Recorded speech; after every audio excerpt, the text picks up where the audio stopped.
BNP কেমন শক্তিশালী সরকার তৈরি করবি এটার একটা স্যাম্পল দেখি। হ্যাঁ, এই চুপ, একদম চুপ প্লিজ। একটা কথা বলে আমি বের হয়ে যাবো এখান থেকে, প্লিজ প্লিজ।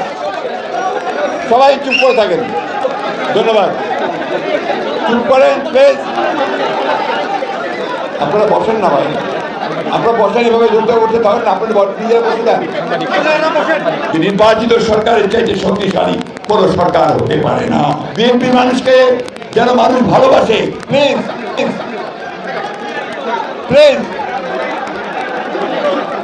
বক্তা যদি শ্রোতার সঙ্গে আই কন্ট্যাক্ট করতে না পারে তার বক্তৃতা হয় না। সিলেট যখনই আমি সুযোগ পাই, এই চুপ, একদম চুপ প্লিজ।